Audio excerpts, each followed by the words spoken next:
Hello everyone, कैसे हैं आप सब। एक बार पुनः से कोचिंग क्लासेस पर स्वागत है। उम्मीद करता हूं आप सब अच्छे होंगे, मस्त होंगे, बेहतर होंगे, आपकी पढ़ाई बेहतर चल रही होगी। क्लास 11th केमिस्ट्री में चैप्टर 4 चल रहा बच्चों, जिसमें आज हम बात करेंगे जालक ऊर्जा के बारे में और जालक ऊर्जा को प्रभावित करने वाले कारक के बारे में।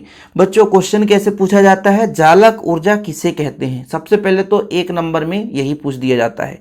2 नंबर में पूछा जाएगा तो जालक ऊर्जा किसे कहते हैं, इसे प्रभावित करने वाले कारक या किन कारकों पर निर्भर करता है, ये चीज लिखना है। तो 2 ही कारक हैं, एक आयनों का आकार और एक आयनों पर उपस्थित आवेश। 2 कारक है जो जालक ऊर्जा को प्रभावित करते हैं। ये जालक ऊर्जा होता क्या है, इसके बारे में थोड़ा चर्चा करते हैं कि हमारे पास बच्चों 1 मोल आयनिक क्रिस्टल है जो कि किसी गैसीय परमाणुओं से मिलकर, गैसीय आयनों से मिलकर बना है। अब ये जब क्रिस्टल का रूप बनता है तो क्रिस्टल अवस्था में बने रहने के लिए कुछ ना कुछ एनर्जी लॉस होती है बच्चों, जिसे हम बोलते हैं, ऊर्जा का ह्रास होता है, जिसे बोलते हैं जालक ऊर्जा।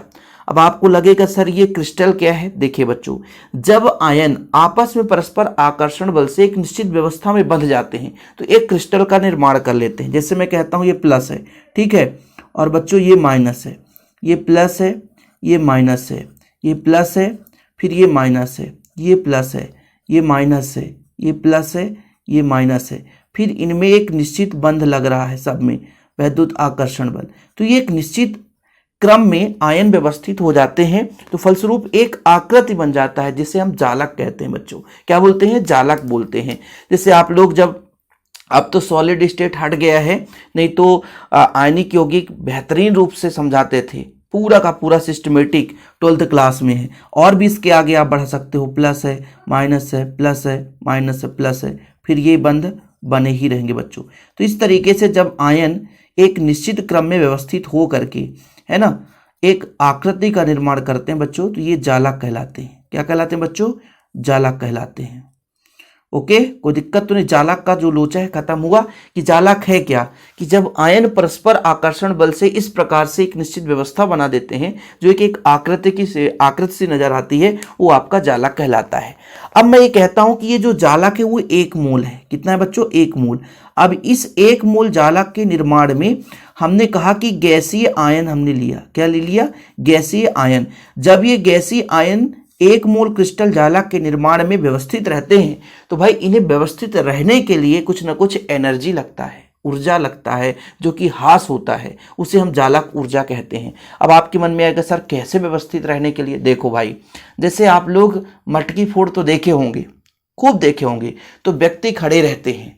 अब खड़े रहने के लिए यदि वो एकदम शरीर सुस्त कर लें तो ऊपर वाला व्यक्ति भी नीचे गिर जाएगा। तो हर व्यक्ति को अपने ताकत के साथ खड़े रहना होता है, और जब ताकत के साथ खड़े रहते हैं उनके ऊपर दूसरा व्यक्ति, फिर तीसरा व्यक्ति, फिर चौथा व्यक्ति, इस तरीके से खड़े होते जाते हैं। तो जब वो ताकत लगाते हैं तो एनर्जी लॉस होता है, और एक निश्चित ज्यामिति देखते हैं ना, जैसे मान लीजिए नीचे 15 लोग हैं तो ऊपर हो गए भैया उससे कम 10 लोग, फिर और उससे 5 ही लोग हो गए, 5 के बाद 3 ही लोग हो गए, फिर 3 के बाद 2 ही हो गया, फिर 1 हो गया, उसके सबसे ऊपर एक छोटा सा बच्चा चढ़ा देते हैं। तो हर एक जो व्यक्ति है नीचे ग्राउंड स्तर से ऊपर तक, मटकी जहां तक तहां तक, हर व्यक्ति को कुछ ना कुछ एनर्जी खपत करनी पड़ती है, ताकत लगानी पड़ती है अपने स्टेबल रहने के लिए। भाई 1 मिनट में हो तो नहीं, या 4-5 मिनट तो लग ही जाते हैं। तो 4-5 मिनट के लिए स्टेबल रहना है तो एनर्जी लगाना पड़ेगा कि नहीं।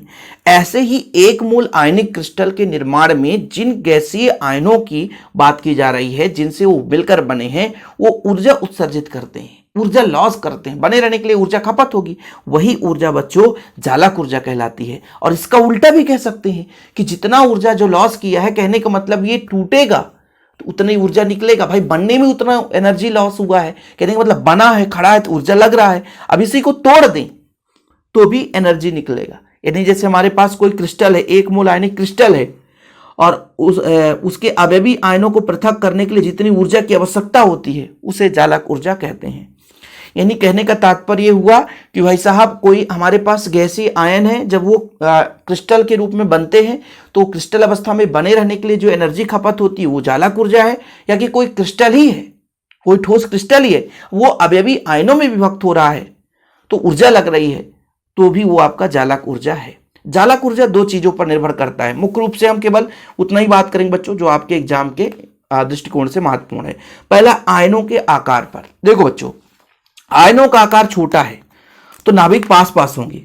ठीक है, जैसे मान लीजिए एक इतना बड़ा आयन है और एक इतना बड़ा आयन है, तो नाभिक थोड़ा सा दूर हो जाएगा। भले ही हम जैसे मान लीजिए ये एक आयन ऐसा हो गया, एक आयन ऐसा हो गया, तो ये नाभिक दूर हो गया थोड़ा सा, लेकिन वहीं पे बिल्कुल पास पास होते, नाभिक पास पास होता, तो यहाँ पर आकर्षण बल ज़्यादा होता है, यहाँ पर आकर्षण बल अधिक है।